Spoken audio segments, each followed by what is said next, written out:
Are you unmotivated? Are you bummed out that you're just not motivated about doing this stuff?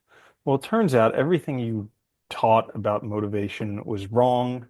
This is the Existential Stoic podcast. I'm Randy. That's Danny. What's going on, Danny? What's up, Brandy? And motivation's Yeah, a so, bitch.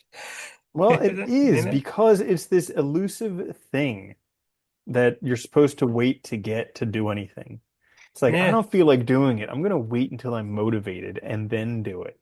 That's like the inspiration thing, right? I used to do that all the time. Yeah. Like, I used to tell myself that all the time in college as a means to procrastinate, right? Like, well, I don't Yeah. have I'm going to the write idea the for the paper yet. I gotta wait, hmm till it comes. I'm And gonna then, write the perfect American novel. I'm just waiting for inspiration.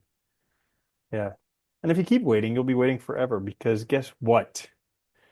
Motivation follows action yeah, it every does. time. Well, it's like And that's the episode for opportunities. today. So Yeah, thanks for there you joining go. us. You have Yeah. it. No, but it's like opportunities, right? Like you create them by doing things. They don't just like happen out of thin air. And I think motivation's tough because it's so hard. Like I find myself, I run into this all the time myself, right? Like where like you're doing something, you're trying to improve in an area or work on something or move into a new skill. And then you start, you're doing research, or you're looking around, you see all these people that seem to be like overnight successes because that's how we always sell it.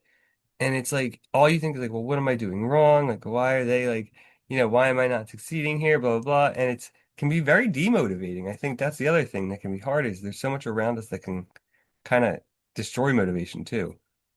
Absolutely. And it's just like getting started. You remember back when we used to talk about you just do it for 5 minutes? Yeah, yeah, You know? And that's like the biggest hurdle because you're like, no, 5 minutes is just a drop in the bucket. That'll never count. And it's like, well, you can stop after 5 minutes, but if you feel like keep going, keep going. And it's almost invariably the case where you just start and then 5 minutes later you're like into it and you're like, well, I don't want to stop now. I mean, the ball's already rolling. Let's keep going. But it's just that first 5 minutes is the hardest part. it's really is funny how hard it is just to get yourself to begin. And like it's funny because I use that method all the time still. Because I find myself where like, especially like if I'm not feeling good, I'm tired or something, and but I know I have stuff to do, like getting to just to sit down and like open the laptop can be the hardest part of that whole thing. Because like the usually the work you're doing, like it's stuff you've done before. It's not like it's gonna be like any like surprise or anything or especially challenging. It's just like getting yourself to get started can be so hard. We drag our feet. Uh-huh. Yeah, I don't know why. Yeah. And it's kind of just, I mean, every once in a while you might get struck by motivation, but it's so rare that you might as well just do it anyways if you actually want to do it. And oh, here's something else that that I learned that was freaking awesome. What's that? Okay.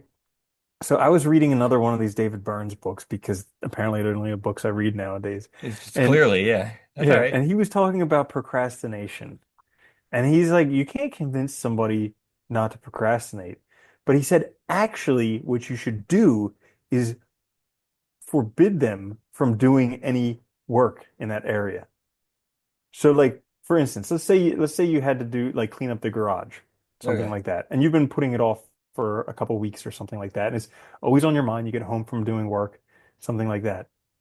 Well, for the next month, you're not allowed to clean up the garage.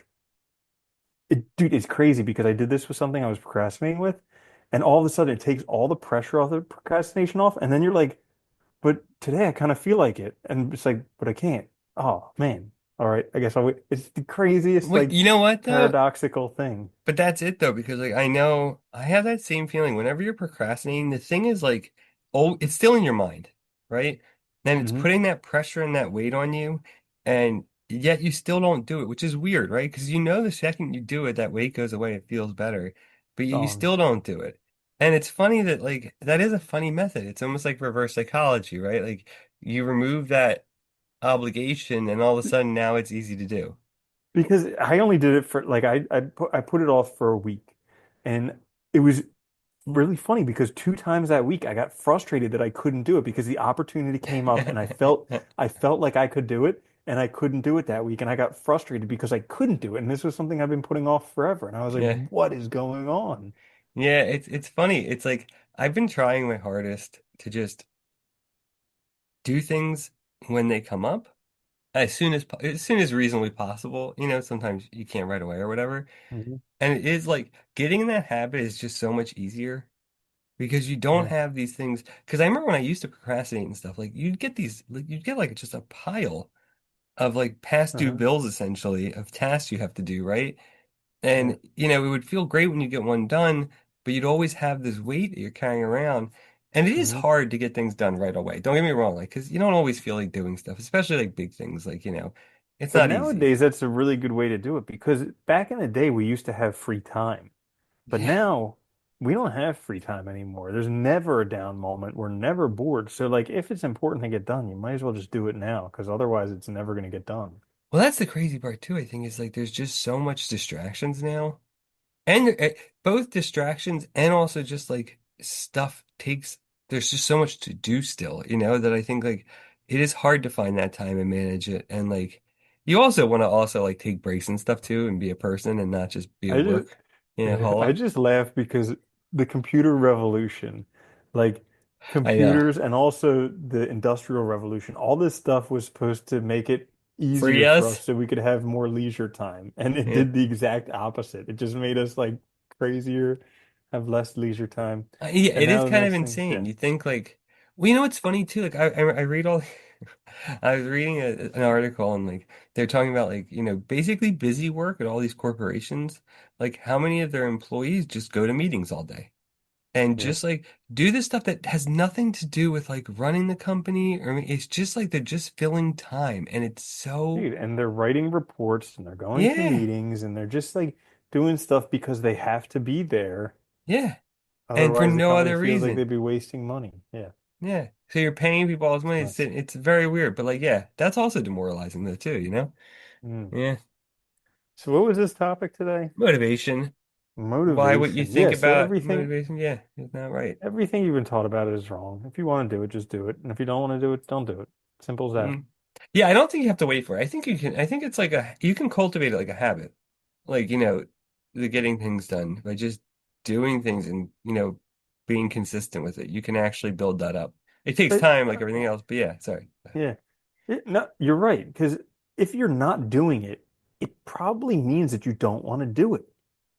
So why are you like flogging yourself, you freaking sadist? Just put Yeah. it down and move on. Like Yeah, you know, it seriously, is funny when you think about like how many things do you actually like, want to do you have a hard time doing?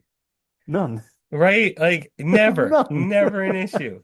And like it's, you know, and it's I've never funny. had a hard time eating that first slice of pizza. Like Yeah, never. I never, don't need right? motivation. I'll be like, hang on, just let me get, I'm waiting for motivation. Yeah, never. Well, you know, that's funny. It's one of the ways that I really knew originally that I wanted to leave the job that I was in because I would find myself sitting down to do work, like for my job, and immediately looking at other stuff that was related to like tech and stuff and things like that. And like, and you know, and I remember reading this article a while ago. It was a photographer that I followed and she broke into the field like she was an amateur broken and but she was talking about she was like you know I got into it as a hobby and she's like then that's all like she's like I would go to work and that's all I would do is look at cameras on my computer and she's like I keep my camera in my car and as soon as like the time clock hit that time I'd be out so I could get those like shots and she's like one day I was driving home trying to get this picture of this mail and I realized like maybe I should just do this.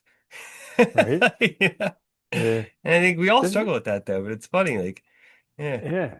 It's interesting you mention that because I'm listening to that book again, Following Your North Star, Finding Your North Star by Martha Beck. Yeah. And that's like all she talks about in the book is just like listen to your body because you don't need, it's not some complex mathematical equation. It's like the Well, stuff you want to do, your body's singing when you're doing it. And the well, stuff you this don't is want to do, yeah. it goes back to what you were saying too about feelings and thoughts, right? Like we are pretty much, I think, run more by feelings than by rationality. And like we like to think we're rational, but if you really look at it, like, you know, all of us have had days where like, you know, going to work can seem so hard, you're exhausted, you feel like shit, and it's because you don't want to be there. It has nothing to do with the job necessarily or anything else. You just don't want to do that anymore. Like there's other things you'd rather do, and your body's been trying to tell you for a long time. See, I think that's a good idea. Listen to that too.